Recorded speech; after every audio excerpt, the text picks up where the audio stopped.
कल ग्रेटर कैलाश इलाके में खुद पर हुए हमले को लेकर अरविंद केजरीवाल ने बीजेपी को घेरा। कहा, बीजेपी ने कराया हमला, हमले में हो सकता था नुकसान, दिल्ली का लॉ एंड ऑर्डर बेहद खराब। कल अरविंद केजरीवाल पर पदयात्रा के दौरान फेंका गया तरल पदार्थ, हिरासत में लिए गए आरोपी से पूछताछ जारी।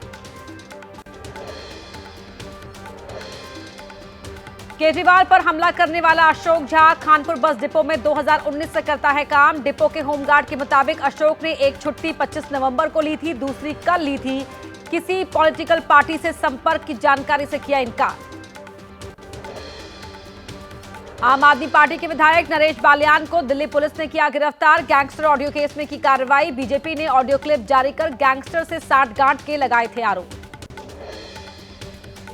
नरेश बालियान की गिरफ्तारी पर बोले अरविंद केजरीवाल, कहा, साजिशन मेरे विधायक की गिरफ्तारी हुई। गैंगस्टर ने बालियान को कई बार धमकी दी थी, हिम्मत है तो गैंगस्टर को गिरफ्तार कीजिए।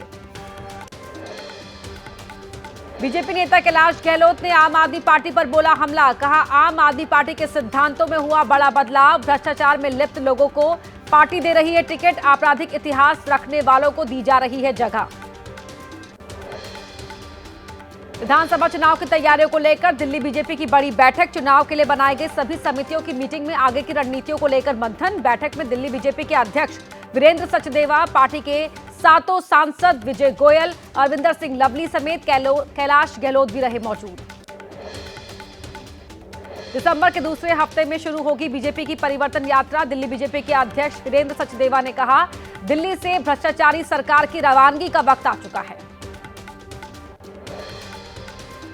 विधानसभा चुनाव से पहले दिल्ली की सभी विधानसभाओं में बीजेपी निकालेगी परिवर्तन यात्रा। कमलजीत सहरावत ने कहा, यात्रा में बूथ से लेकर प्रदेश स्तर के सभी नेता होंगे शामिल। आम आदमी पार्टी के 10 साल की नाकामियों को जनता के बीच पहुंचाना है मकसद। संभल दौरे पर 3 सदस्यीय न्यायिक आयोग की टीम 2 महीने में यूपी सरकार को सौंपनी है रिपोर्ट। रिटायर्ड जज देवेंद्र अरोड़ा है आयोग के अध्यक्ष। संभल में न्यायिक जांच आयोग की टीम ने घटनास्थल का लिया जायजा। मस्जिद कमेटी के लोगों और कुछ स्थानीय से बात कर घटना के बारे में ली जानकारी। 24 नवंबर को जामा मस्जिद के सर्वे के दौरान भड़की थी हिंसा। आज जांच पूरी करने के बाद वापस लौट जाएगी आयोग की टीम। दोबारा जब आएगी तब मृतकों के परिवार और अन्य लोगों से करेगी मुलाकात। बयान दर्ज कराने वाले लोगों का बयान लिया जाएगा। संभल की जामा मस्जिद के पास 24 घंटे सुरक्षा बल तैनात, हर गतिविधि पर पुलिस की नजर। संभल में राजनीतिक दलों के प्रतिनिधि मंडल और बाहरी लोगों की एंट्री पर 10 दिसंबर तक बैन। निर्देश न मानने पर कड़ी कार्रवाई के निर्देश। संभल हिंसा पर कमिश्नर आंजनेय कुमार का बड़ा खुलासा। कहा, पहले ही मिल चुका था इनपुट, इसीलिए भीड़ को काबू कर पाई पुलिस।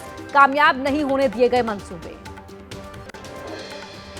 कमिश्नर आंजनेय कुमार ने कहा, भीड़ का मस्जिद के अंदर घुसने का था खुफिया इनपुट। पुलिस ने समय रहते लोगों को मस्जिद से कुछ दूर पहले ही रोक दिया। सीसीटीवी में एक और शख्स भीड़ को उकसाता आ रहा है नजर। उत्तरकाशी में हिंदू महापंचायत को देखते हुए पुलिस अलर्ट, पूरा इलाका छावनी में तब्दील। बाहर से आने वाली सभी गाड़ियों की पुलिस कर रही है गहन चेकिंग। पंचायत में बीजेपी नेता टी राजा भी हो सकते हैं शामिल। उत्तराखंड के उत्तरकाशी जिले में आज हिंदू संगठनों ने बुलाई महापंचायत। मस्जिद को लेकर हो रहे विवाद के बीच बुलाई गई महापंचायत। महापंचायत पर ड्रोन कैमरों की नजर। उत्तराखंड में महापंचायत से पहले पुलिस ने निकाला फ्लैग मार्च। लोगों से शांति व्यवस्था बनाए रखने की अपील की। शहर के चप्पे चप्पे पर पुलिस फोर्स तैनात। भोपाल में लगे वक्फ बोर्ड हटाओ पोस्टर की जांच कर रही है पुलिस। सीसीटीवी के जरिए सुराग तलाश रही है पुलिस। पोस्टर में किसी व्यक्ति या संस्था का नाम नहीं। बागेश्वर बाबा धीरेन्द्र शास्त्री का बयान। कहा, हिंदुओं का है ये देश, अब इस देश में लव जिहाद और लैंड जिहाद नहीं चलेगा। जो कायदे में रहेगा वो फायदे में रहेगा। राजस्थान सरकार धर्मांतरण रोकने के लिए लाएगी बिल। कैबिनेट ने दी मंजूरी। प्रलोभन या धोखा देकर धर्म परिवर्तन पर सजा का होगा प्रावधान। यूपी के अमेठी में 2 पक्षों में जमकर चले लाठी डंडे। मामूली झगड़े के बाद सड़क बनी अखाड़ा। एक दूसरे पर जमकर डंडे बरसाते नजर आए लोग। मारपीट की घटना का सोशल मीडिया पर हो रहा है ये घटना वायरल। यूपी के गोरखपुर में सीएम योगी ने किए जनता दर्शन। सीएम ने फरियादियों की सुनी समस्याएं। शिकायतों को जल्द समाधान करने के लिए अधिकारियों को दिए निर्देश। यूपी के गोरखपुर में सीएम योगी सामूहिक विवाह कार्यक्रम में हुए शामिल। नए दंपतियों को दिया आशीर्वाद। सीएम ने नवविवाहित जोड़ों को तोहफे भी दिए। पटना में नशा मुक्त बिहार बनाने के लिए मैराथन का आयोजन। बैडमिंटन खिलाड़ी साइना नेहवाल ने मैराथन को हरी झंडी दिखाकर किया रवाना। बिहार सरकार में मंत्री सहित कई आईएएस आईपीएस अधिकारियों ने दौड़ में लिया भाग। आज सातारा से वापस लौटेंगे सीएम एकनाथ शिंदे। आज दोपहर 3 बजे गांव से ठाणे लौटेंगे वापस। अमित शाह से मुलाकात के बाद सियासी सरगर्मी के बीच 29 नवंबर को अपने गांव सातारा चले गए थे मुख्यमंत्री। मुंबई में 5 दिसंबर को महायुति सरकार का शपथ ग्रहण समारोह। पीएम मोदी होंगे शामिल। शाम 5 बजे मुंबई के आजाद मैदान में होगा शपथ ग्रहण। महाराष्ट्र के मुख्यमंत्री के सवाल पर बोले अजित पवार, अभी बीजेपी ने तय नहीं किया मुख्यमंत्री। दिल्ली में तय हुआ कि बीजेपी से सीएम और सहयोगी दलों से होंगे 2 डिप्टी सीएम। पालघर से बीजेपी सांसद हेमंत सावरा ने एक्स पर पोस्ट कर कहा, 5 दिसंबर को फडणवीस लेंगे सीएम पद की शपथ। विनायक चतुर्थी के दिन शपथ ग्रहण समारोह। शिवसेना के संजय शिरसाट ने कहा, पिछली सरकार में डिप्टी सीएम के पास था गृह मंत्री का पद। अगर हमें उप मुख्यमंत्री पद दिया जा रहा है तो गृह मंत्री पद भी हमें ही मिलना चाहिए। एनसीपी शरद गुट की आज मुंबई में बैठक। नवनिर्वाचित विधायक और पार्टी के सभी नेता होंगे शामिल। शरद पवार पार्टी की आगामी रणनीति पर करेंगे मंथन। महाराष्ट्र चुनाव के नतीजों को लेकर भीम आर्मी का विरोध प्रदर्शन। चलाया सिग्नेचर अभियान। बैलेट पेपर से चुनाव कराने की मांग। ईवीएम के खिलाफ डोमा परिसंघ आज दिल्ली के रामलीला मैदान में करेगा रैली। कांग्रेस अध्यक्ष मल्लिकार्जुन खड़गे होंगे शामिल। संविधान और आरक्षण बचाओ रैली का मुख्य मुद्दा। पुणे में ईवीएम के खिलाफ सामाजिक कार्यकर्ता बाबा आढाव का आंदोलन। नेताओं का लगा जमघट। सबसे पहले शरद पवार ने की मुलाकात। इसके बाद अजित पवार और उद्धव ठाकरे मिलने पहुंचे। सामाजिक कार्यकर्ता बाबा आढाव ने कहा, महाराष्ट्र चुनाव में हुई धांधली, ईवीएम पर है संदेह। हमने छेड़ा आंदोलन, इसको आगे ले जाना लोगों की जिम्मेदारी। बाबा आढाव से मुलाकात के बाद बोले शरद पवार, पहली बार ऐसा हुआ कि चुनावों से लोगों में है निराशा। ईवीएम के मतों में नजर आ रहा है कुछ अंतर, लेकिन मेरे पास कोई सबूत नहीं। जेडीयू विधायक गोपाल मंडल ने जेडीयू सांसद अजय मंडल के लिए किया असंसदीय भाषा का इस्तेमाल। कार्यकर्ता सम्मेलन में मंच से कहा, नीतीश आने वाले समय में नहीं बन पाएंगे मुख्यमंत्री। मुंबई के कोडरा इलाके में बस डिपो के पास पानी से भरे गड्ढे में डूबकर 7 साल के मासूम की मौत। गुस्साए लोगों ने ठेकेदार और डिपो प्रबंधन के खिलाफ कार्रवाई की उठाई मांग। यूपी के अमरोहा में सड़क पर जा रही महिला पर सांड ने किया हमला। सींग से महिला को उठाकर पटका। मौके पर मौजूद शख्स ने सांड को खदेड़ा। घायल महिला को अस्पताल पहुंचाया गया। पूरी घटना वहां लगे सीसीटीवी में रिकॉर्ड हुई। यूपी के जालौन में नकली खाद की सूचना पर पुलिस और एसओजी टीम ने गोदाम में मारा छापा। टीम ने 500 बोरी नकली डीएपी खाद बरामद की। 4 लोगों को गिरफ्तार किया। खाद के सैंपल लेकर जांच के लिए भेजे गए।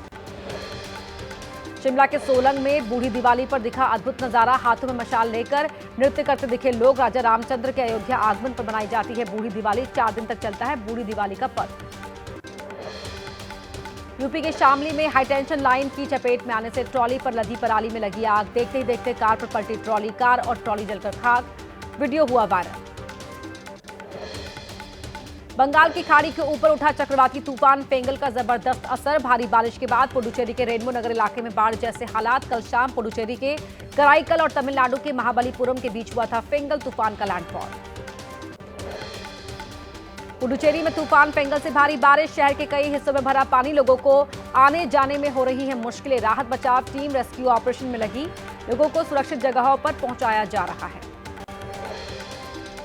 पुडुचेरी के कई इलाकों में भारी बारिश। सड़क और गली मोहल्लों में भरा पानी। पुडुचेरी और केरल में भारी बारिश की आशंका। दक्षिणी आंध्र प्रदेश के अधिकतर जिलों के लिए येलो अलर्ट जारी।